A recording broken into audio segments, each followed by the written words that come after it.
Hello, everybody. I am Comic Book Ant, back at you with another video. This is the 6th video. Actually, I've done a video a day for like a week. It has not been easy, but I really feel like I'm gaining traction.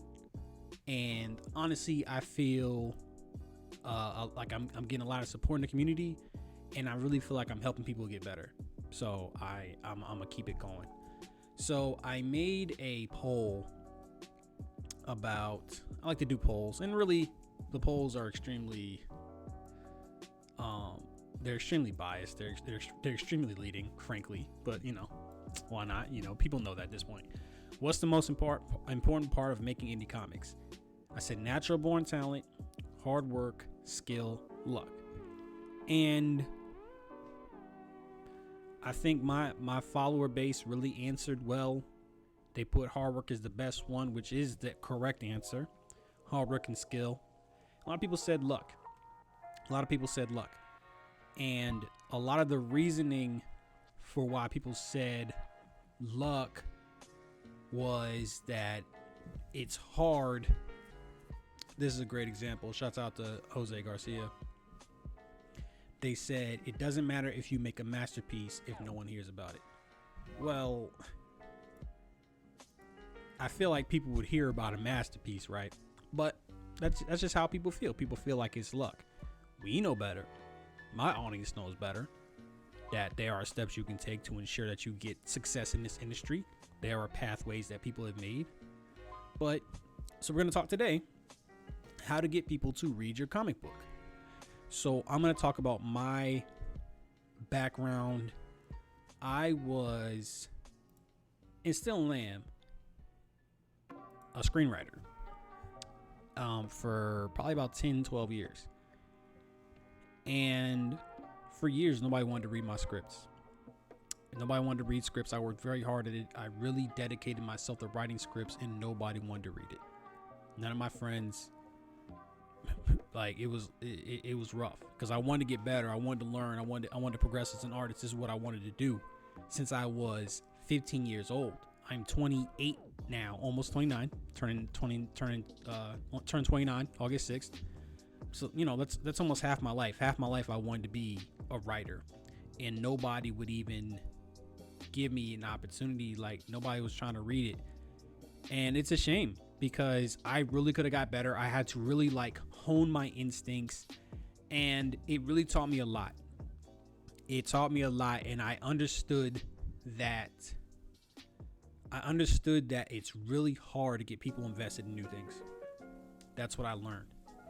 And because of that, I knew if I depend purely on like goodwill, or purely if I depend purely on like people wanting to support me, I knew that wasn't rocking. I knew that wasn't gonna work because people couldn't even spend the 30, 45 minutes, an hour over the course of a week to read a screenplay. I did end up, my guys Julio, Ty, my good friend JP, ended up starting reading my scripts, and when they started reading it, I kind of took off. It was a big moment to have peer reviews. I didn't go to film school. I didn't do any of this stuff. It was literally just me writing screenplays for like 2-3 years. It was terrible. Fuck anybody who didn't read those screenplays. Anyway, I knew the best way to get a following was word of mouth.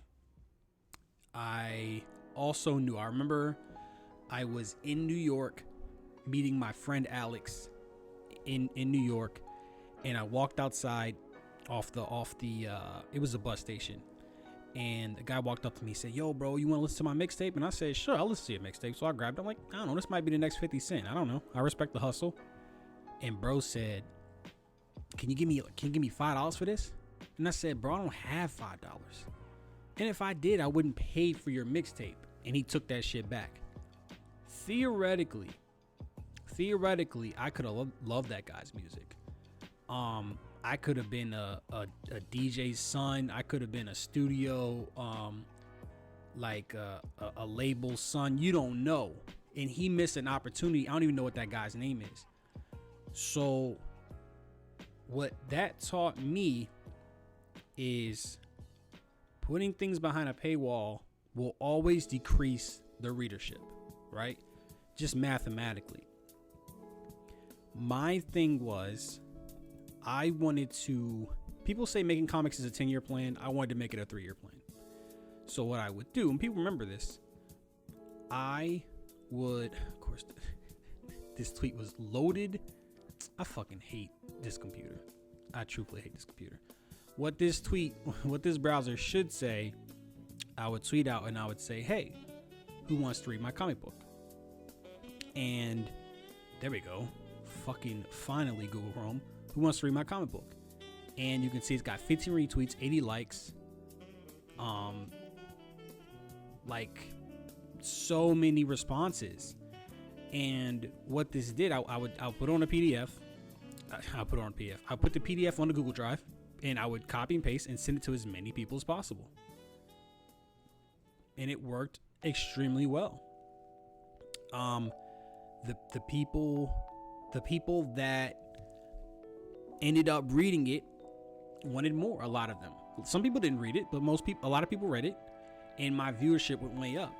And this was a strategy I made with my first Kickstarter as well, and that's also why I did really well, because I didn't ask my family or friends to pay for it first. I sent it to them for free.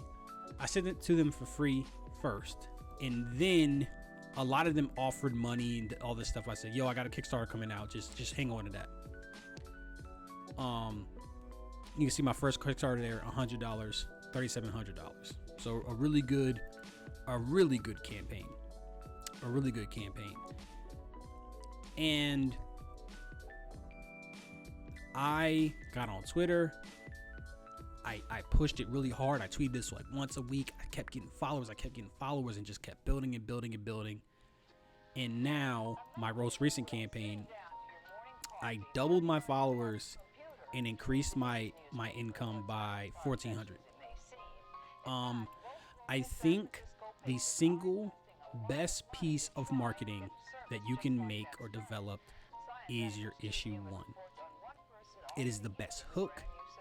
It is the best pitch. Give away your issue 1. Those of you know that frequently back Kickstarters or run Kickstarters, there's a thing called an indie comic bundle. An indie comic bundle is usually a stretch goal that people have for the Kickstarters, where other creators will offer up their issue 1s as a reward, and you give it to the consumer.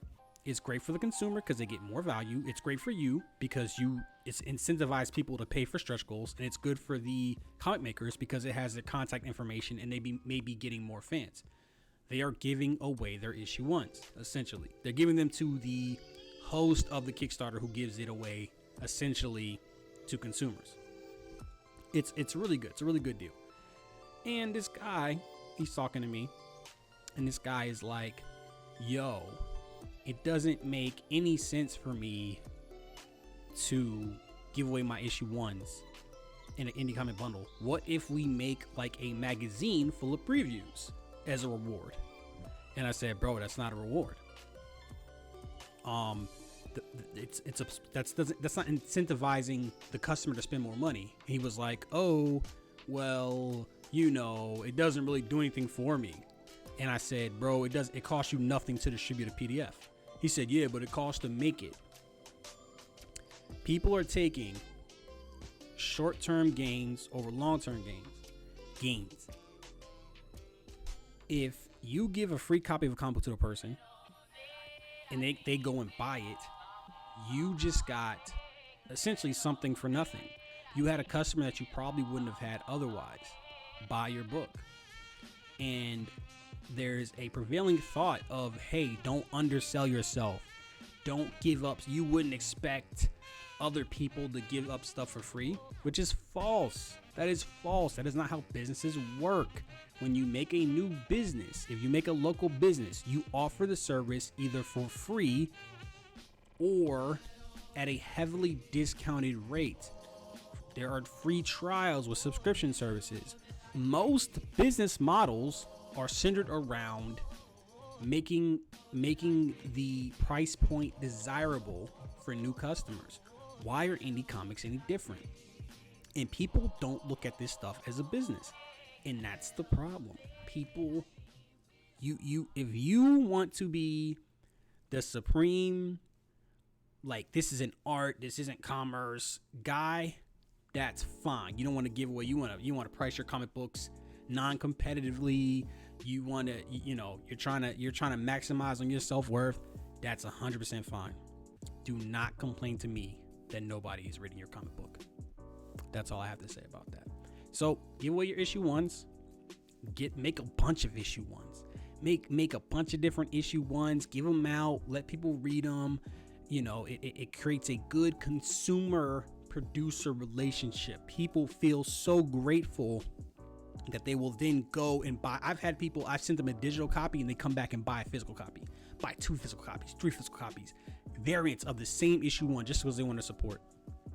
Obviously, making a great product is important, but I mean, you should believe your product is great, at the very least. I would hope, or at least your product is capable of turning into something great at the very least. But that's how I really came out the gate. I really leapfrogged a lot of people, a lot of my colleagues. I've only been making comic books for a year.